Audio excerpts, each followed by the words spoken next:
Olá, pessoal. Estamos aqui hoje no Justiça de Salto Alto. A conversa é descontraída, mas o assunto é muito sério e de responsabilidade de toda a sociedade, com a psicanalista doutora Ana Maria, ela que é presidente da ONG Vozes de Anjos, que defende a proteção da infância e adolescência e a maternidade também, e também é psicanalista de criança e do adolescente, vai falar conosco sobre o abuso sexual. Aliás, ela é autora também do livro Abuso Sexual, uma tatuagem na alma dos meninos e das meninas. Então, acho que o assunto é muito sério. Boa tarde, doutora. Muito obrigada por ter aceitado estar aqui conosco.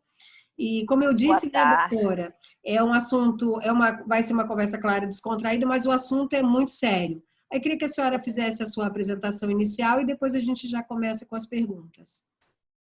Tá, boa tarde. É um prazer, apesar de ser um assunto péssimo, mas é um prazer, né, estar aqui com vocês. A questão do abuso sexual em criança, a gente precisa entender o seguinte: são dois tipos de abuso sexual na criança. Né? Existe o abuso sexual extrafamiliar, ou seja, aquele que é praticado por uma pessoa extrafamília. Né? Então, mesmo com uma representação de uma figura paterna, né? Porque você tem nesse grupo de abusadores sexuais extrafamiliares, você tem religiosos, você tem padrinhos, você tem, né, pessoas, professores, né? Então, você tem uma gama de pessoas que tem essa função paterna, né? De alguma maneira, né? Exerce um papel paterno do lado de fora da família. E o abuso sexual intrafamiliar, que é o mais frequente, na verdade, que é praticado por pais, padrastos, tios, avós, né? Irmãos mais velhos, né? Meio-irmãos. Então, esse abuso sexual, ele perfaz cerca de entre 75% e 85% dos casos de abuso. A gente tem que dizer também, em relação a esse número, que de cada 7 abusos intrafamiliares, né, somente um é levado às instituições, tá? Então, só 1 de cada 7. Então, é um número muito subnotificado. Entendi. Tá? Por quê? Por causa das complicações, na verdade, de ser dentro da família. Né? O abuso que é praticado dentro da família, ele traz outros problemas. Principalmente quando é pai, né, que é um número muito grande, você tem uma quebra da interdição do incesto. E o incesto, ele é um marco civilizatório. Eu costumo sempre remarcar isso. A gente só funda uma civilização, uma cultura, se você interditar o incesto. Não pode ter relação entre parentes próximos. E é exatamente isso que faz muito mal para as crianças, né? Que é capaz de marcar para sempre a mente das crianças.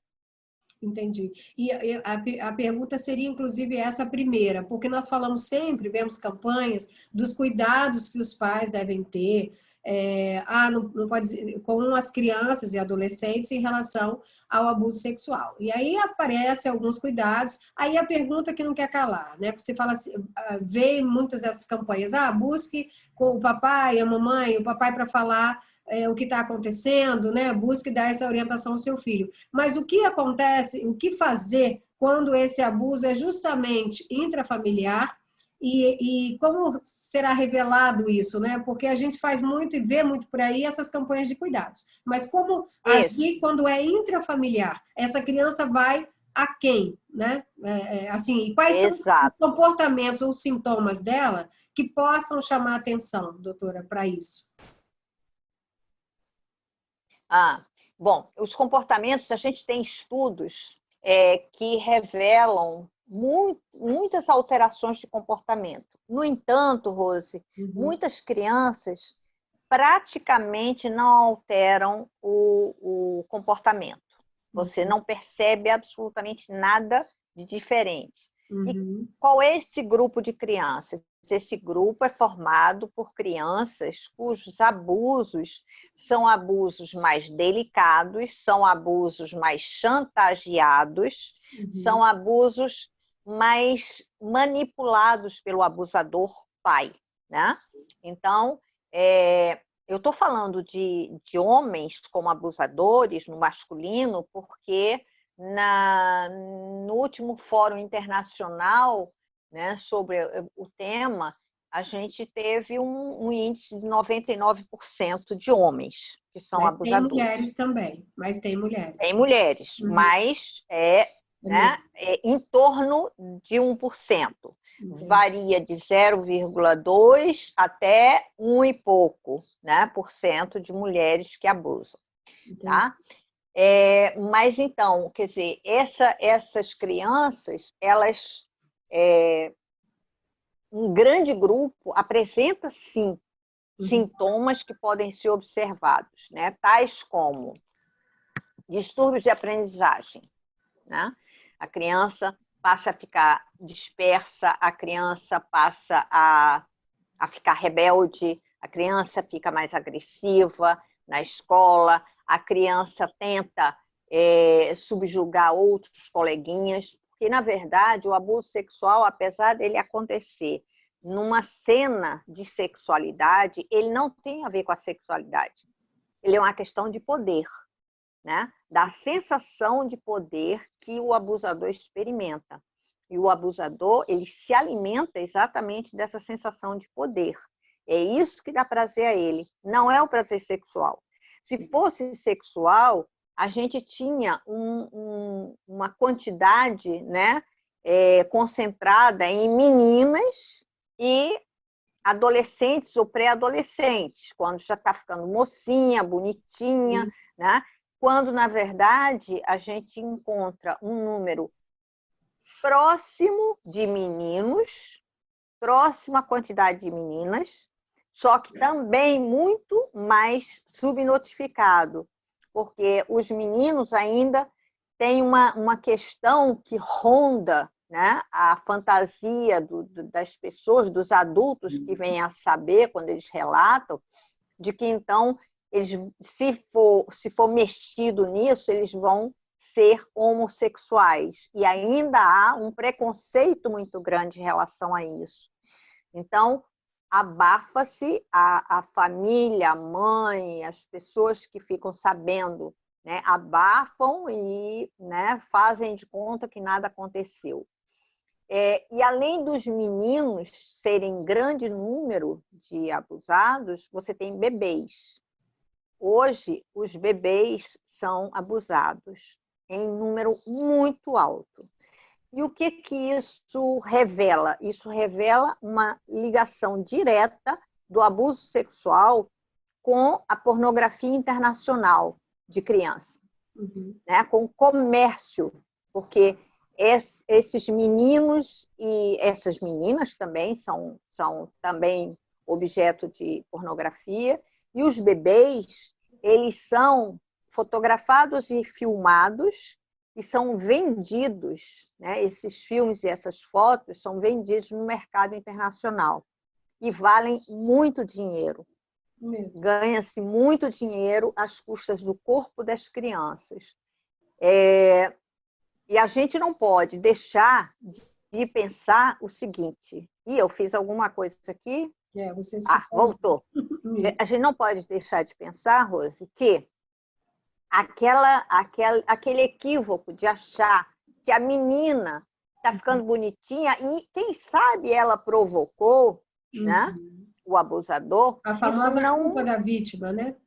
A culpa da vítima. Isso não corresponde, porque um bebê não tem absolutamente nada de sensual no corpo dele. Sim. Aquele tronquinho que mexe braços e pernas descoordenados e que chora, aquilo ali não tem como você dizer que provocou um adulto, né, na sua sexualidade. Não. Provocou no adulto, né, que tem um desvio de caráter, não é uma doença, tá? Então, provocou a possibilidade de se sentir completamente vitorioso, triunfante, onipotente, Sim. né? Dá a sensação de poder absoluto. Sim, e essa sensação de poder é que acompanha normalmente esse abuso. É importante, eu vou fazer na segunda pergunta, por exemplo, essas campanhas, né, no dia 18 de maio, por exemplo, que é o Dia Nacional do Combate ao Abuso Sexual e à Exploração Infantil. Mas, por exemplo, a mãe que nota, ou que, através de laudos psicológicos, exames físicos, ou até comportamentais e aversão, ainda que numa fase ao genitor, ela vai e denuncia, estimulada inclusive por esta campanha, que vem ali alguns sintomas, algumas situações, das mais leves às mais graves. Aí chega no tribunal aquela luta do tribunal, do próprio judiciário, com estudo psicossocial às vezes, em tentar conciliar essa criança com a figura paterna. Na verdade, não que ele tenha que ser condenado de imediato ou sem o devido processo legal, não é isso. Eu quero que a doutora fale justamente na prática dessas situações. E aí, a criança que já não sabe exatamente o que houve, não sabe identificar, muitas vezes de tenra idade, ela busca aquele pai lá atrás, né, que ela tinha e que ela tem ainda amor por aquele pai, e na verdade fica aquela dualidade, aquele paradoxo, né, entre a figura paterna que deveria proteger e exatamente a dor ou o mal que ela sentiu. E aí entram os gatilhos, os comportamentos, nem sempre levados em consideração nos estudos. Eu queria que a doutora falasse dessa prática nos tribunais, ou dessa dificuldade, melhor dizendo. Tá. Isso foi uma instrução de um médico americano, o Garner, que instruiu os pais que fossem acusados de abuso sexual intrafamiliar a correr na vara de família e acusar a mãe de que ela estava tentando afastá-los do convívio com aquela criança, com aquele filho. Acontece o seguinte, primeiro, as campanhas, elas são muito dirigidas aos abusos extrafamiliares. Né? A gente tem uma campanha mais ou menos uma vez por ano, que é uma campanha maior, que é perto do carnaval. Né? Porque estima-se que no carnaval, então, as meninas adolescentes vão ser abusadas. Né? Na verdade, o ano inteiro, crianças, bebês, meninos e meninas, todos são abusados o ano inteiro, dentro de suas casas. Entendi. E as campanhas não reparam nisso. As campanhas focalizam o abuso extrafamiliar. E o que acontece? A mãe, quando ou escuta um relato de uma criança, ou ela percebe uma alteração, né? Porque a criança não fala só com palavras. A criança pequenininha, ela fala com desenhos, ela fala com gestos, ela fala com comportamentos que se tornam assim uma evidência de um conhecimento, de uma proximidade com a sexualidade adulta, né? A criança, né, de repente, ela pergunta, né, numa roda, a mãe está conversando sobre sabores, sobre sucos e coisas do tipo, e a menina, a gente teve essa situação, chega e diz: mas mãe, por que o leitinho do piu-piu do papai tem gosto estragado? Como é que ela poderia, aos 4 anos de idade, saber que sai um leitinho do piu-piu do papai? Ela não sabe que existe nem ereção e nem ejaculação. Ela não tem recursos cognitivos. A criança nessa idade, ela tem a memória, o processo de memória dela é todo dentro do raciocínio concreto. Ela precisa experimentar as coisas para ela poder decorar aquilo, né? Então, ela só fala do que ela pegou, cheirou, sentiu o sabor, sentiu, entendeu? Sentiu a textura. Então, quando uma criança pequena que não sabe como é que é a sexualidade daquele pai, daquele adulto, né? O que que ocorre, então, que fala disso, né? Tem um outro meninozinho com 3 anos, se o piu-piu do papai faz ginástica, fica grande e depois sai uma gosma branca. Como assim? Com 3 anos de idade, né? Então, isso é a prova de que a criança experimentou aquela situação. Ela estava perto, ela viu, ela pegou, né? Eu faço ginástica no piu-piu do papai. Então, isso aí, ela está dizendo o quê? Que ela masturba o pai, né? Ela não sabe nem o verbo masturbar, mas ela está falando da mesma coisa, né?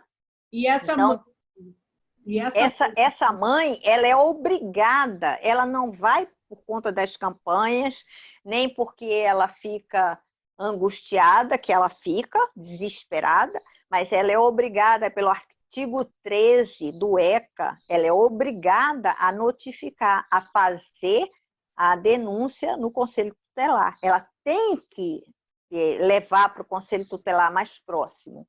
Ela tem que fazer um BO, né? Mas aí começa a saga dessas mães. Porque quando chega na justiça, a justiça está completamente induzida a pensar que é tudo da cabeça da mãe, que ela botou na cabeça da criança, como se fosse possível a gente implantar um chip, né? Na cabeça de uma criança. Então, ela botou na cabeça da criança e a criança está falando aquilo somente porque a mãe mandou, né? E não porque ela experimentou. Entendi. Então, o que a gente tem visto é que as denúncias têm tido caminhos muito ruins, tanto para a criança quanto para a mãe que tenta proteger. Porque a criança acaba sendo entregue por ordem judicial ao pai suspeito ser o abusador. Sim. Antes de terminar o inquérito, aliás, não tem inquérito criminal, já vai direto para a vara de família, a vara de família não investiga, né? A vara de família vai tratar isso como se fosse um conflito entre o casal. Não tem conflito, né? Tem uma violência que está sendo praticada, né, contra uma criança e a mãe dessa criança está tentando proteger. Isso não é conflito. E o que ocorre, que eu acho que é gravíssimo, como a doutora colocou, há uma obrigação nessa mãe em denunciar. Aí ela denuncia, não havendo uma investigação mais profunda, como a própria doutora disse que não há, aí essa mãe, a pena desta mãe, olhe bem, a pena seria a reversão de guarda dessa criança, então, supostamente abusada, para o abusador. Então, aquela situação de briga, onde uma briga até de teorias, vamos dizer, porque existe a supremacia do direito do menor, que deve, né, como o próprio nome diz, se sobrepor a qualquer outro, existe a obrigação da mãe de denunciar, mas quando essa mãe denuncia, ela, na verdade, como tudo mais ou menos aqui no Brasil, a vítima tem que mostrar que é vítima e provar o óbvio, né? E quando é provar o que vitimoa, né? Exatamente. É a vítima que leva o ônus da prova. Exatamente. Né? E no caso da criança... O Estado, ele não assume, o Estado não assume nada, né? E no caso da criança, que ela tem em tese, pelo Estatuto da Criança e do Adolescente, eu digo em tese por esses acontecimentos, a supremacia do direito do menor, como fica? Porque, na verdade, agora nós temos até leis para um depoimento especial, para ela não visualizar o suposto abusador, mas, na prática, não é bem assim. Os estudos, quando é intrafamiliar, os estudos tendem a conciliar esse suposto abusador da criança, como se isso fosse resolver o problema, né? Então... Isso, Rose, isso. Né? E a gente vai direto para aquela propaganda da margarina, família feliz no sábado, café da manhã do sábado, né? Família margarina. Então, a justiça de família, ela quer conciliar. A gente é signatário, o Brasil é signatário de 2 acordos, de 2 recomendações, uma da OEA, outra do CEDAW, que é o Comitê de Enfrentamento de Violência contra a Mulher, né? E a Convenção de Belém do Pará, da OEA, que recomendam todos dois que não se deve fazer conciliação no caso de violência doméstica e de abuso sexual. Suspeito, não precisa ser provado, está lá no caso suspeito de. Sim. Então, evidentemente que você tem que pensar no melhor interesse da criança.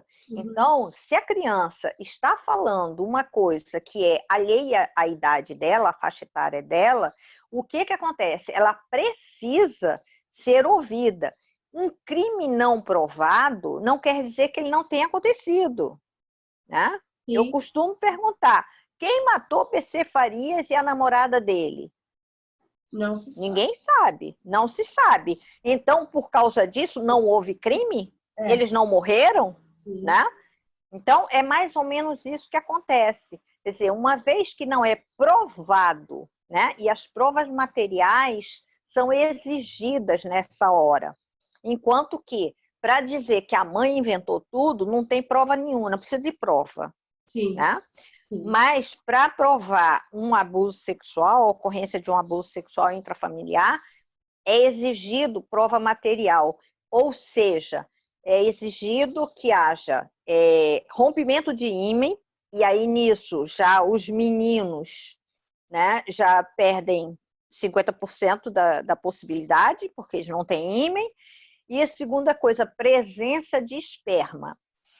Aí eu pergunto para você, beijo na boca tem como provar? Sexo oral tem como provar? Masturbação tem como provar? Tem prova material? Né? Isso tudo é o que mais acontece no abuso sexual. Não é a penetração com o pênis e na vagina. Quando acontece penetração numa criança, é a penetração digital. Eles usam o dedo, porque não deixa marca. O abusador de criança, ele é exímio artista na hora dele praticar o abuso. Ele não deixa vestígio nenhum. Isso faz parte da essência do abusador. Sim. Ele faz isso completamente camuflado. Sim, que ele, na verdade, o que mais se identifica, as pessoas ficam achando que o abusador, como fala, fulano é um monstro, ou é porque tem uma vida toda desregrada, ou utiliza-se disso ou daquilo. Na maioria dos casos, que nós, pelo menos que eu vejo como advogada, na verdade, eles são pessoas aparentemente acima de qualquer suspeita. Qualquer suspeita. E isso dificulta, essa dissimulação dificulta a comprovação também. Agora, por exemplo, o artigo 217-A do Código Penal, ele também classifica e coloca ali o ato libidinoso. E aí entramos naquela dificuldade parecida com a violência psicológica, no caso da violência doméstica contra a mulher. Ela existe, talvez seja a pior delas, e é a mais difícil de ser comprovada, e temos ínfimas condenações. No caso dos atos libidinosos, eu acho que entra no que a doutora estava falando agora. Não há penetração, não há provas materiais, mas não quer dizer que não seja crime. Então, se o direito, e na verdade da criança, é acima de qualquer outro, e há a possibilidade dessa criança ter sido abusada, deveria ser praticamente um indúbio pró-vítima, vamos dizer. Isso, né? Isso, pelo menos, dúvida, né? Na dúvida, em favor da vítima. Isso, é o que nós, né? Principalmente porque a vítima é uma criança. Vulnerável. É um vulnerável. E por que indúbio se favorece o adulto, que é suspeito? Exato. Né? Toda para uma situação patriarcal, que a gente está aqui sempre no movimento lutando, questão da educação, dessa sociedade patriarcal mesmo, né? Até machista, né? Então fica difícil essas comprovações. Voltando a falar da lei de alienação parental, que não deixa de estar ligada como defesa à questão de abuso, como a própria doutora disse, ela não tem nenhuma comprovação científica, já foi banida de outros países, e a história do próprio criador dela, que cometeu suicídio, é bem controversa junto aos juristas, aos médicos, aos psiquiatras. Inclusive, acho que o diretor da psiquiatria americana classificou como se as teorias de Gardner não deveriam ficar nem no rodapé, justamente pelo mal que ele causou a inúmeras famílias. Então, eu queria que a doutora falasse um pouco dessa história dele, que alguns dizem, inclusive, que era abusador e por isso ele sabia, entre aspas, essas defesas, né? Então, eu queria que a doutora falasse sobre isso. O que a gente tem, né, do histórico, inclusive fornecido pelo filho dele, né, é que ele se suicidou na segunda tentativa. Ele fez uma primeira tentativa que foi com uma overdose de heroína, mas fizeram uma lavagem lá estomacal nele e ele escapou. Então, na segunda vez, ele se furou com um objeto pontiagudo, que era até um objeto de decoração, e ele se furou várias vezes e pegou a jugular. E aí ele sangrou até morrer. Tá? Então, uma pessoa bastante, assim, controversa para ser boazinha, né? Mas rigorosamente adoecida, para se matar desta maneira. Além do suicídio, a maneira do suicídio que ele executou foi uma maneira muito cruel, muito violenta. Ele usou da mesma violência. E por que ele fez isso? Na época, ele estava começando a receber, ele não, o FBI estava começando a receber muitas denúncias de pessoas que tinham atingido a maioridade e que tinham sido crianças que ele tinha conseguido, com os laudos dele, conseguido que fossem entregues aos pais abusadores. Então, essas crianças cresceram e começaram a ir no FBI e fazer as denúncias de que sofriam abuso sexual, sim, e que foram entregues ao pai por causa dos laudos dele.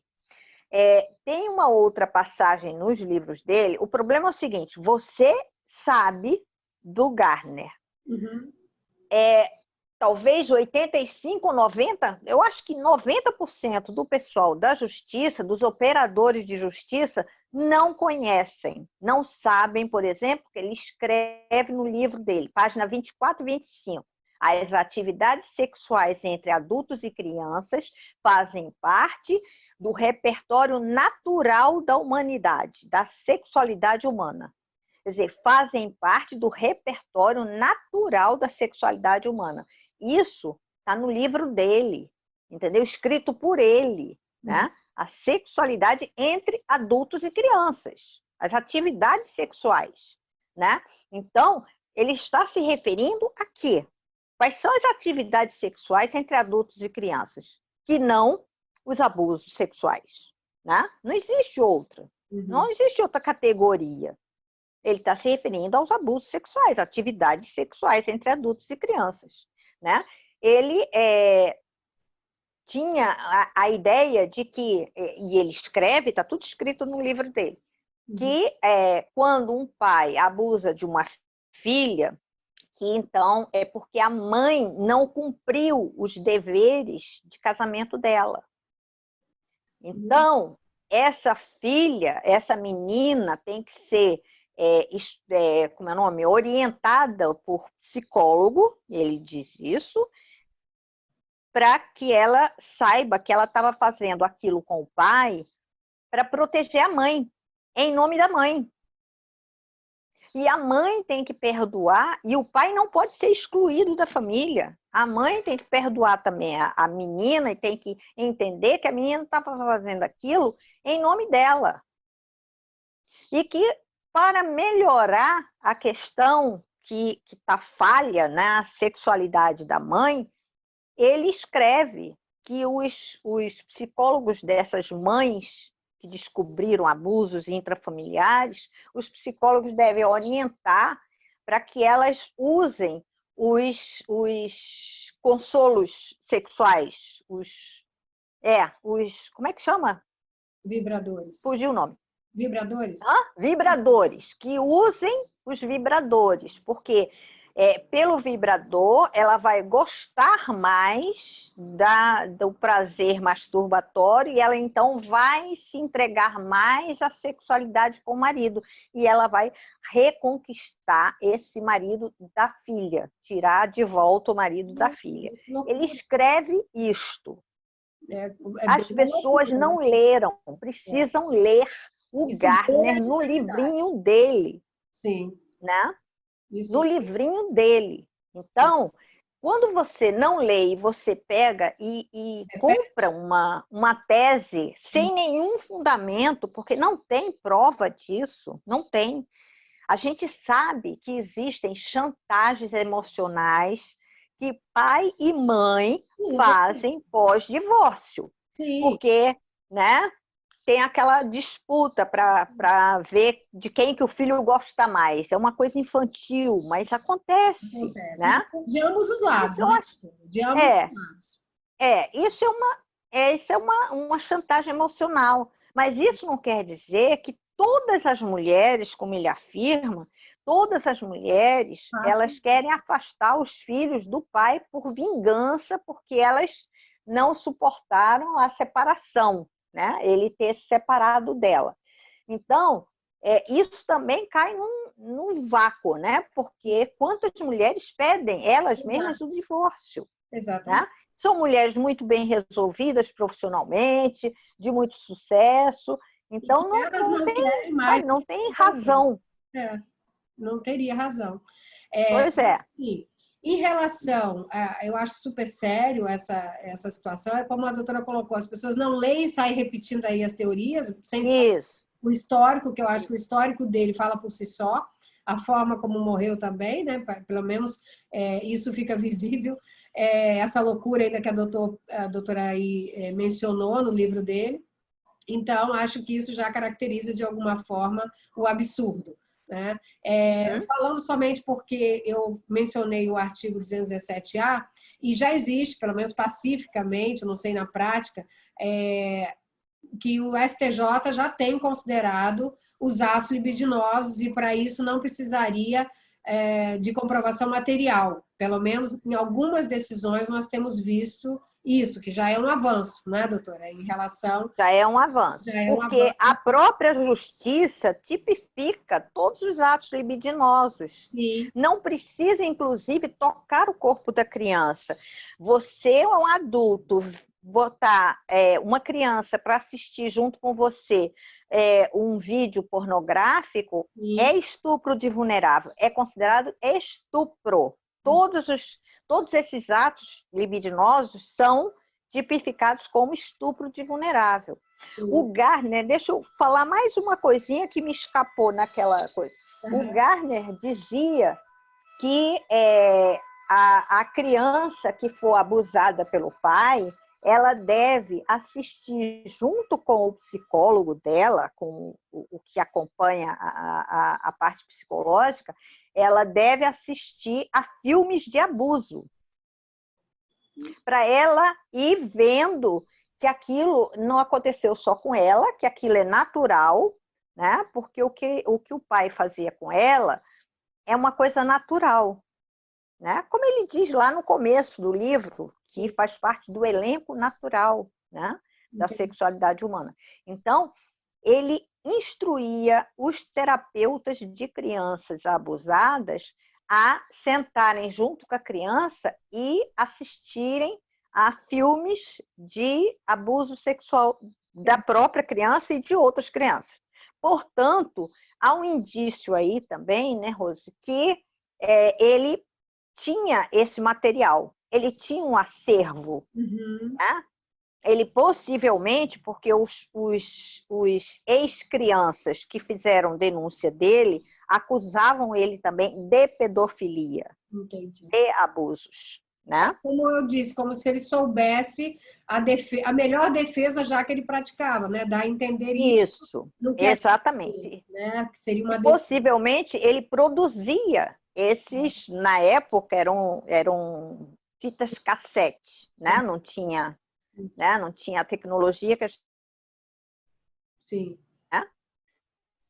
Entendi. E quanto, por exemplo, voltando a falar, no caso dele, da pedofilia, a gente normalmente fala, e há uma diferença, a doutora pontuou bem, que não é uma doença, há diferença entre o pedófilo e o abusador criminoso. Pelo menos isso, Isso. né? O pedófilo é É, aquele que tem um instinto, mas não quer dizer que ele vá cometer o crime. Ele pode buscar um tratamento e isso, não ser abusado de ninguém.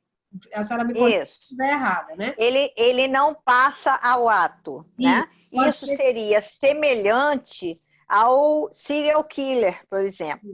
Uma pessoa pode ter fantasias de chegar num show de rock e pegar uma metralhadora e matar 30. Ela pode ter essa fantasia, Sim. mas ela nunca cometeu esse crime. E aí ela pode se assustar e buscar um tratamento, né? Quer Já o dizer, o abusador pedófilo criminoso. seria isso, seria essa classificação na classificação internacional das doenças, na CID-10, está lá como uma parafilia, que Aham. inclusive, ela se junta ela é vizinha de mais duas que têm a mesma essência, né? Eu costumo dizer que são irmãs trigêmeas siamesas, né?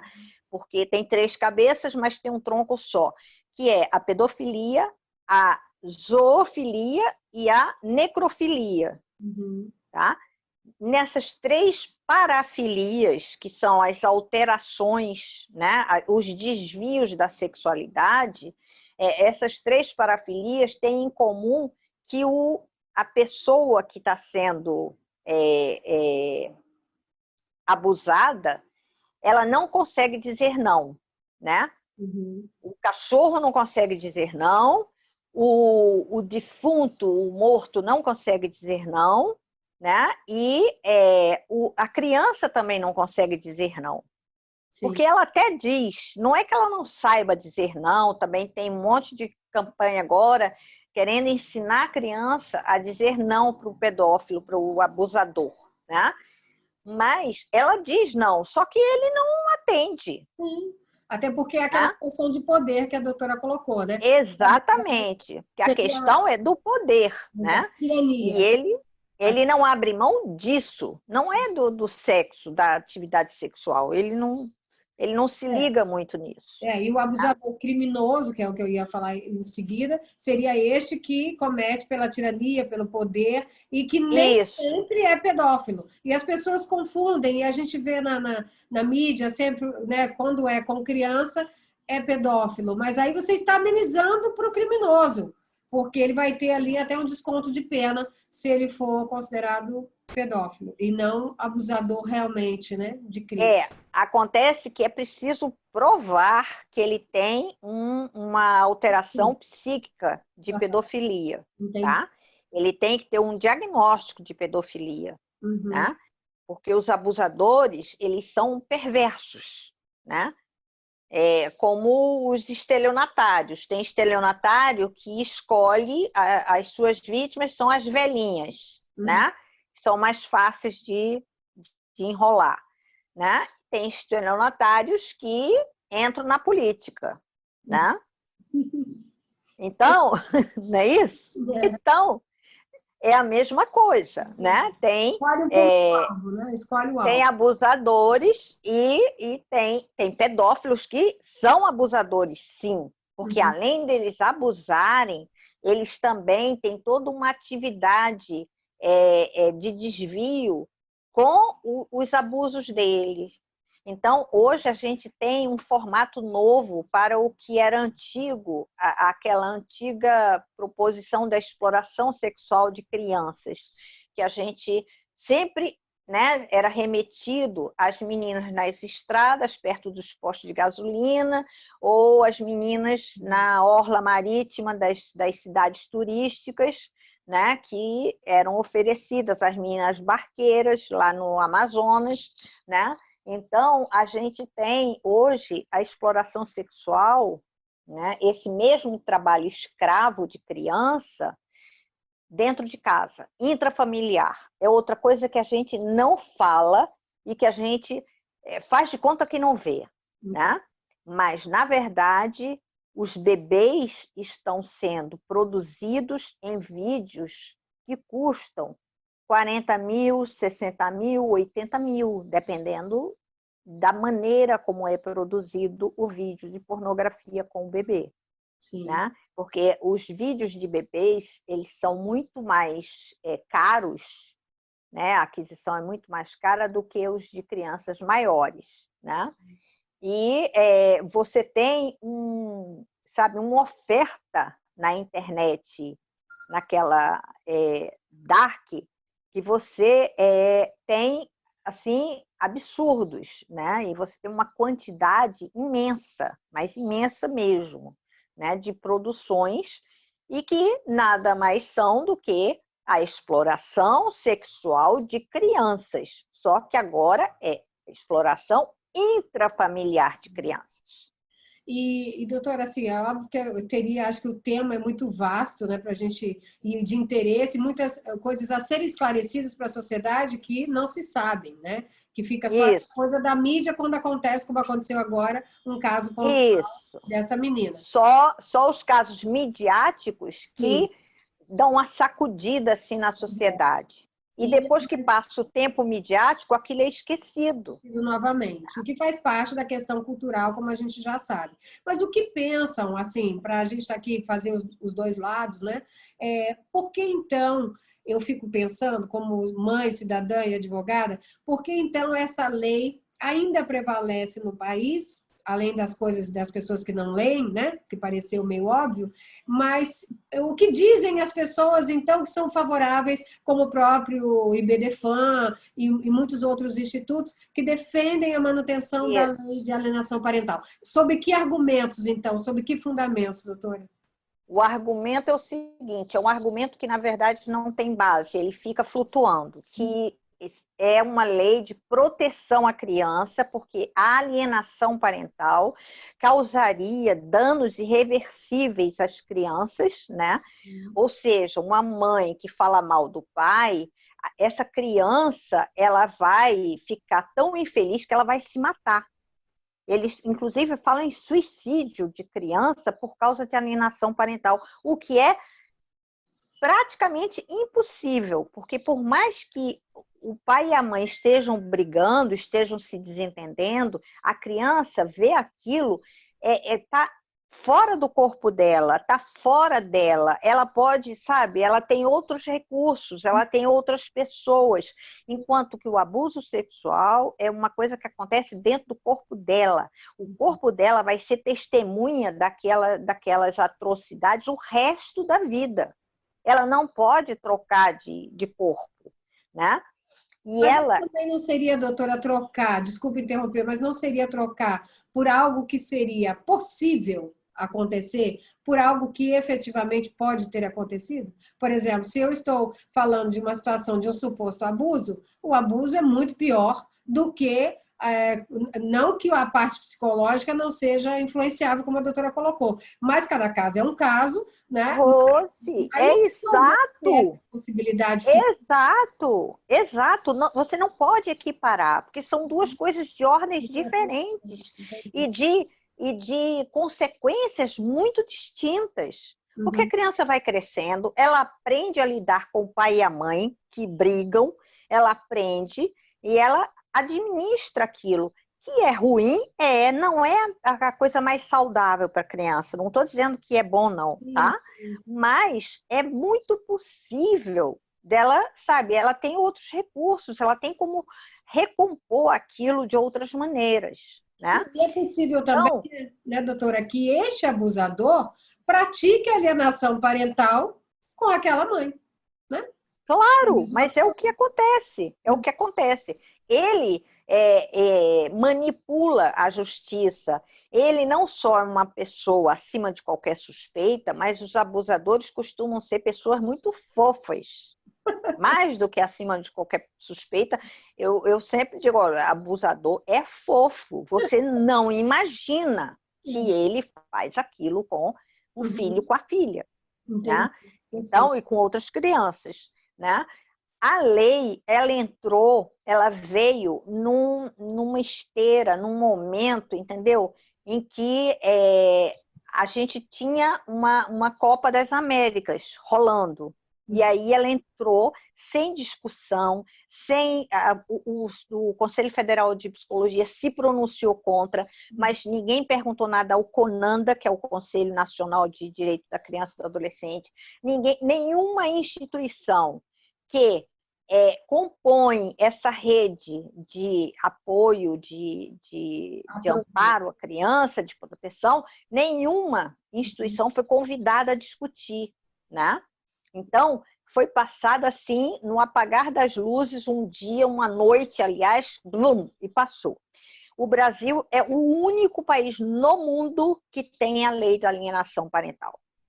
Porque antes, os Estados Unidos teve, logo que o Gardner espalhou essa história, ele teve e revogou. Canadá teve e revogou. A Espanha teve e revogou. A Austrália teve e revogou. Nova Zelândia teve e revogou.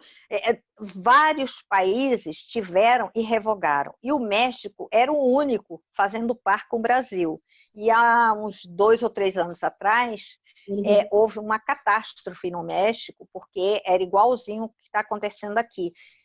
Umas crianças que eram abusadas pelo pai foram, por ordem judicial, entregues ao pai, sob alegação de alienação parental da mãe.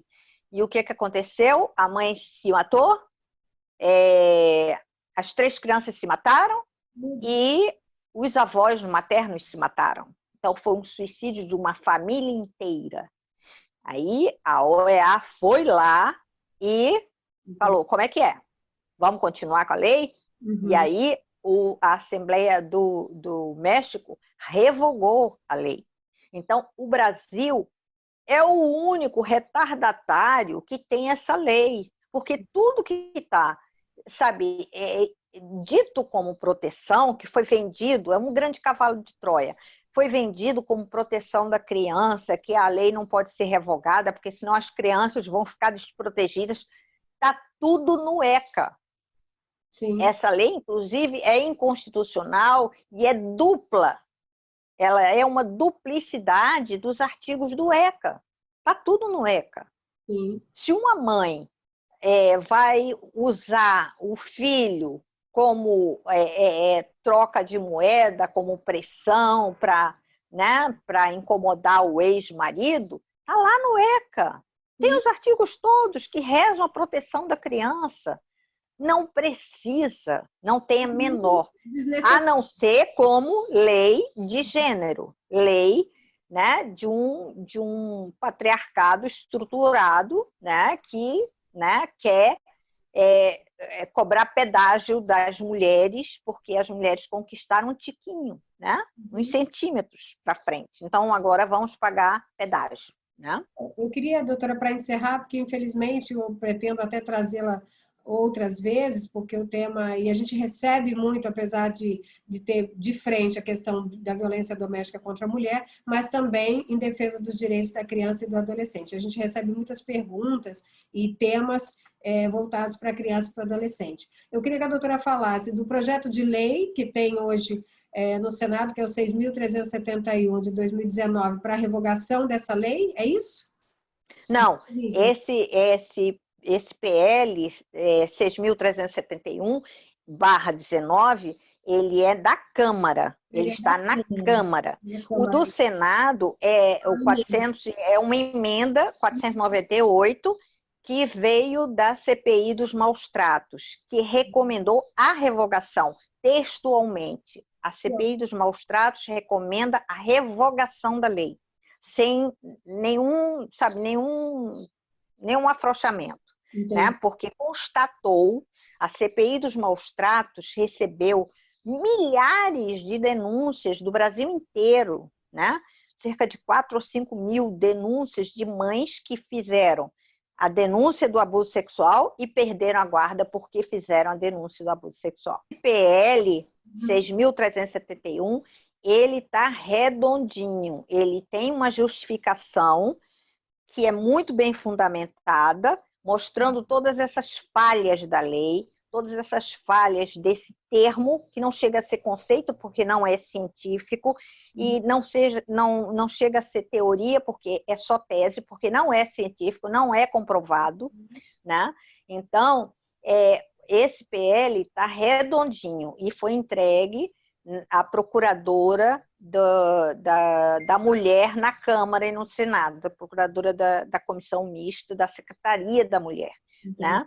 Então, está, né, lá e já já passou por duas comissões, já passou pela Constituição e Justiça e por uma outra comissão que eu me esqueci agora, tá? Então, ele está tramitando na Câmara, tá? Entendi. E a outra emenda, aí sim...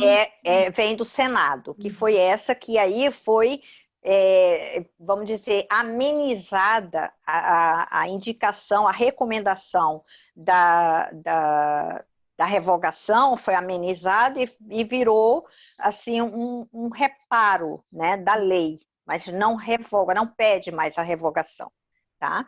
Que está a cargo da senadora Leila do Vôlei, né? Que mudou o rumo que a CPI tinha dado à lei, né?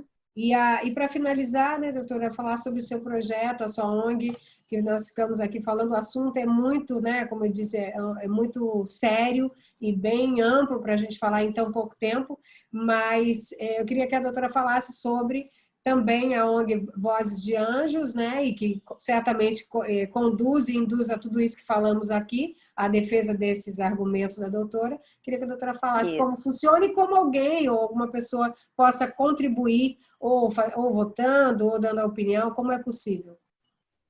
Olha só, Rose, nós formamos a ONG Vozes de Anjos, né? Nós temos Face, nós temos Instagram, nós temos um site que está entrando, e nós trabalhamos para a proteção da criança, da infância e da maternidade.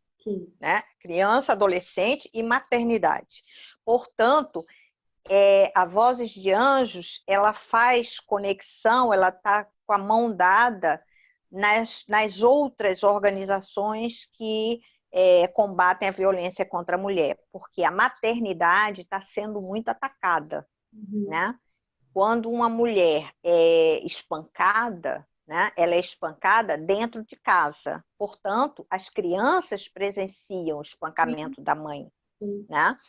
Então, isso é preciso a gente está próximo, assim, tá com a divisa com a Lei Maria da Penha, com o consórcio, com várias instituições, né, que nos falam, né, tem coletivos, tem coletivo Mãe na Luta, tem coletivo UNID, que é de criança e adolescente, né, da infância, tem o MILA, que é o movimento da infância livre de abuso, tem o Voz Materna, que é um coletivo muito interessante, muito bom lá do Rio Grande do Sul. Enfim, são muitos coletivos e ONGs, tem o Todas Marias do Paraná, né? Então, a gente está tentando fazer uma rede, né? Fazer isso, de proteção. Né? A Vozes de Anjos, ela trabalha nessa questão, ela dá assessoria jurídica e assessoria psicológica, né? A gente ainda não botou para funcionar, mas a assessoria médica também vai ter dentro da Vozes de Anjos, porque muitas vezes a gente precisa do parecer de um médico, né? Então, a gente tem uma tentativa de ação nesse campo todo para a proteção, para o respeito aos artigos de proteção da criança no ECA, para a garantia dos direitos da criança, né? Então, a Vozes de Anjos pode ser buscada o endereço nosso é contato@vozesdeanjos ou não, é Gmail, eu acho que é isso. Mas Vozes de Anjos, né? Você também Já você entra, tá? Então, e eu me convidar. Gostei muito da conversa, queria me convidar para a gente continuar conversando, pode? Não, vamos sim. Inclusive, estou esperando o livro chegar da doutora, e aí já falamos e fazemos uma outra com um livro que não chegou ainda para mim, mas que também vou fazer questão de divulgar, porque eu acho que isso é um tema Tá muito ótimo. importante, de falarmos sempre essas diferenças do que se é somente divulgado, e que eu acho muito importante separar o joio do trigo, né? Como a doutora colocou, aquela mãe que aliena é um assunto em si, o pai que aliena é um assunto em si, é um fato a ser analisado. A mãe que defende seu filho e que tem laudos, que tem indícios e que pede uma apuração, ela não está fazendo nada mais do que cumprir o seu dever. Então, há Isso, coisas diferentes, né? E que não pode ser colocar todo mundo na mesma salada. E, isso. claro, ser visto de uma forma como receita de bolo. Eu acho bem importante essa diferença também da pedofilia para o abusador O que abuso pode. sexual. Exato. Uhum. Bem, assim, as pessoas confundem e acham, às vezes, que falar aquele pedófilo está carregando na tinta para o criminoso, quando, na verdade, está aliviando para ele, porque se ele Isso. detectar ali uma doença e comprovar essa doença, ele vai ter menos condenação do que se ele não fosse doente, né? Então, Uhum. assim, são essas coisinhas que fazem uma diferença e que são teorias e que, na prática, acabam sendo empecilhos Exatamente. vítimas Uhum. ficando a mercê dos Exatamente. jogadores, né? Uhum.